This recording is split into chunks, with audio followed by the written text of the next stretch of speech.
Finally made it out yesterday. Got to Spike Camp. Waited our allotted time till we could get out this morning and finally hiked up to a big vantage point here. We can see 3 big valleys. The plan is just stay here all day, keep glassing. There's a period in the morning where the bears usually move, and then there's a period at night where they usually move. And this time of year, late May in Alaska, it's light about 17 to 18 hours a day, and when it's dark, it's not really dark, so there's plenty of hunting opportunity, but the bears usually don't move midday.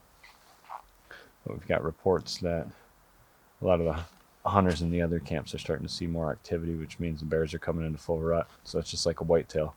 If they're in full rut, they'll move anytime if there's a hot sow. So plan is to stay camped up here till hopefully we find one, and depending on where it's at, we'll make a plan to try to cut it off. Bears this time of year in the move, so they're obviously chasing sows for the rut. So the goal is try to have to pick where you think that bear's going and head for that versus going to the bear. If you try to go to the bear, you hardly ever catch up to them just because they move so quick. So try to get in front of them and cut them off. A little foggy this morning, but not bad. Hopefully this wind will carry it out here as the day goes on. If not, we could get fogged in for a while.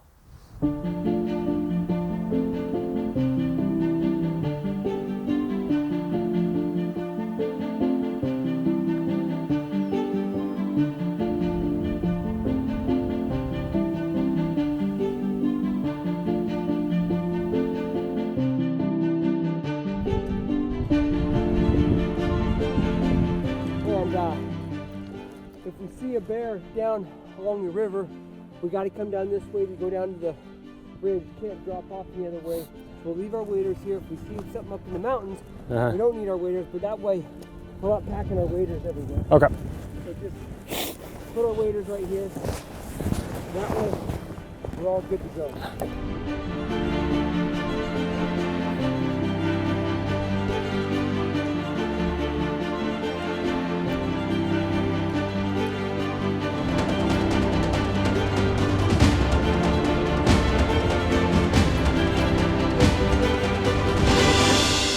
What have you guys been seeing for bear movements this spring? Well, you know, it's an early spring. It's usually not this green. Lots of times we've got more snow, more brown. You know, it's starting to leaf out, which then once the bears go into the brush, they're much more difficult to spot.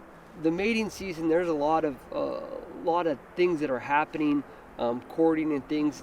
Those bears will be together for a week or 10 days once they start to pair up. So you'll get a boar and a sow, and they'll get up on top, and you know, when they get out in the open, lots of times she'll just lay down and he'll lay down, you know, downwind from her, and maybe not even be able to see her, but the second she gets up and moves, he'll know because he's downwind.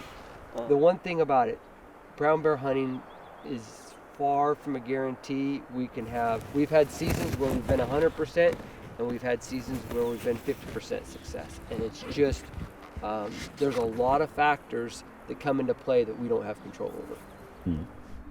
Break me down what I have to be prepared for sitting on the hill here glassing. What happens the second we see a bear? What's the next step through the whole thing? Well, you know, the hardest part about brown bear hunting for guys is it is so much boredom and sitting followed by grab your stuff, let's go. The process of getting your bear is cut the distance so that you can get a clean identification on boar sow size. You know, most of the time we'll look at it, we'll find a bear and I'll get it in the spot and scope, and I'll at least have an idea, do we need to get closer? Then once we get closer, it's like, what's the wind doing? What do we think that the bear's doing? How are we going to go about the stalk? And now we hope that he lays down and stuff, but for the most part, they are traveling with nothing slowing them down. And if you miss that opportunity of intersecting them, all you get to do is watch them go away. So if I had to ask you one question, it may seem very simple, but that question is, why do you hunt? Because God made me that way.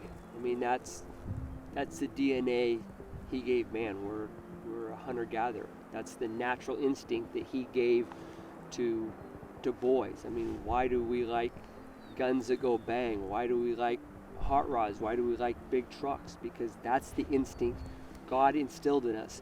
The challenge, the agony of defeat, the victory, and the elation of success, those are all things that God instilled in us as people, as men. And, you know, people ask, you know, how do you go out there and sit in the rain and the wind and it just sucks? Because that's the way we're made. I can't say because I enjoy it, because it's not fun. Like, I will say, you come hunting with us on the Alaska Peninsula, do not think you're going to come and have fun. There is nothing about it that's fun. The only thing that's fun is when I take your picture and you're smiling and we've had success. So when you ask why do we do it, it needs to be examined. It's because that's the way we were made.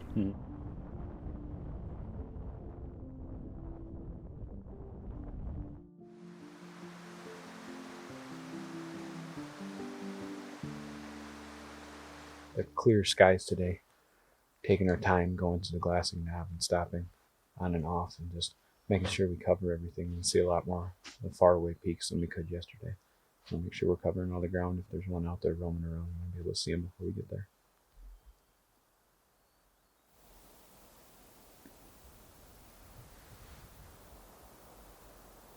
Coming down, huh? Yep. There's a bear. Good spot, good spot. There's a bear coming down, just crested over the top of the hill, way off in the distance, just coming across the snow. He's actually heading towards us up down the valley here, which is perfect. Look.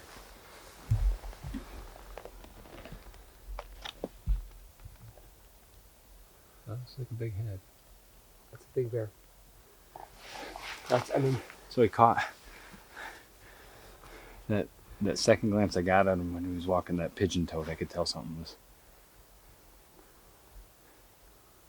He looked like he's gonna carry that ridge. That's what you know.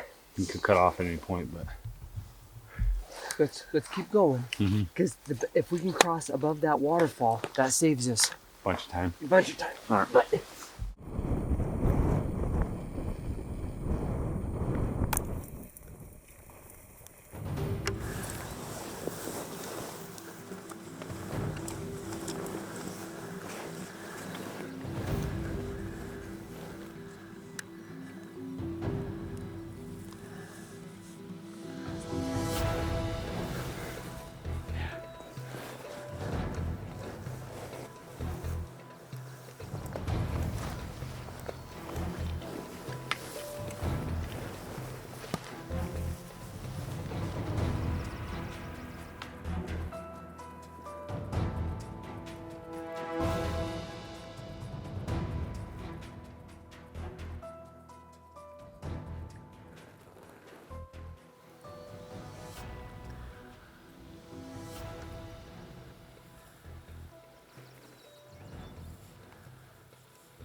290.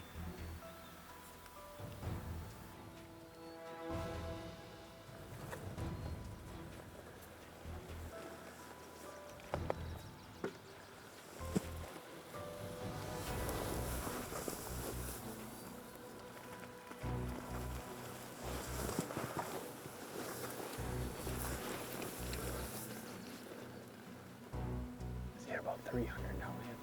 About I'm at 274 right now. Just take him whenever you're ready. Yeah, hold on. He's gonna get a little more broadside in a second.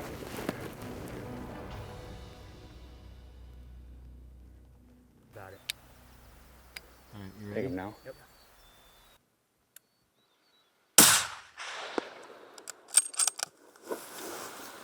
There he comes. When he comes out, hit him again. Right there, hit him. Hit him. You hit him twice. Watch that brush. Yep. You hit him both times. I heard the whap. You watch that brush. Yeah, see it I'm moving looking down through the my bottom. binoculars.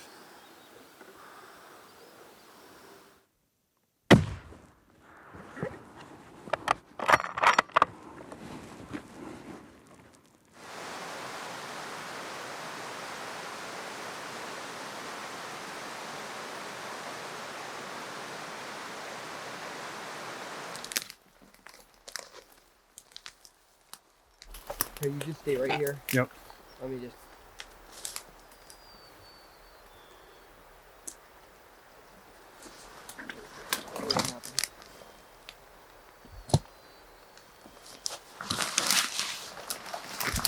Oh, baby. Maybe. 10-footer. Is it? Yeah. Maybe a little bit bigger. He looks like a giant. He is. I can't wait to see his head. That is a monster hind pad. All right. Usually, the rule of thumb is the length of the hind pad from the hairline here at the toes to the heel there is what the bear will square.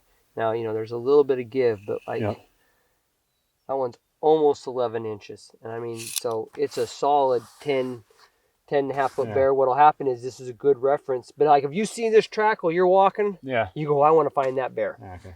So it's a monster bear, and we'll get an accurate measurement of the hide once it's skinned and flesh, but that's about as big as they make them. How old do you think this bear is? I have to look at the teeth, but from what I've seen, the little bit I've seen of his teeth, he's in his teens, which, 20 years old for a wild bear is about as old as a boar will live. Okay. Will you be able to get him down? Like to move him? Yeah. I don't know. We can't skin him where he's at. So we're going to have to do something. So like nothing we do can be any worse than how he is right now. No, I mean all of his legs are tucked. Yeah, so how big is that?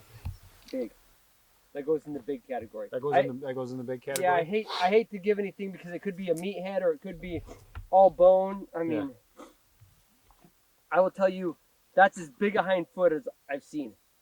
I mean, he's got a perfect hide. I mean, he's got the white ears and the blonde tips. He's not missing a hair. And these right here, this is where they rub. They go marking their scent trail. They stand up on their hind legs and they rub.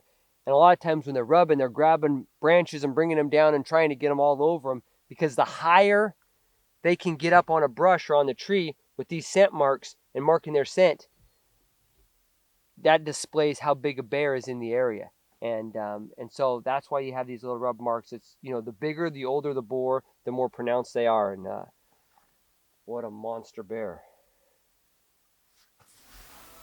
This is what you come to the Alaska Peninsula for. You fight through the days of bad weather to eventually get a crack at a monster like this. And big bears in the spring. There's Kodiak in the peninsula.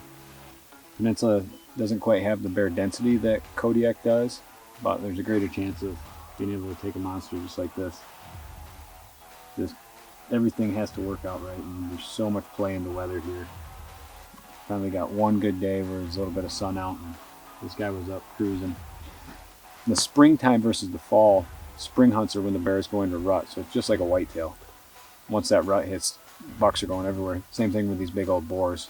And it's not what you think. They're not cruising down in the river and creek bottoms. They're actually up on top of the mountains. So you get up on a glassing point, glass the ridge lines for these bears, because they're covering as much ground as they can trying to catch the scent of a sow. And that's exactly what this guy was doing. He was cruising, just trying to catch scent.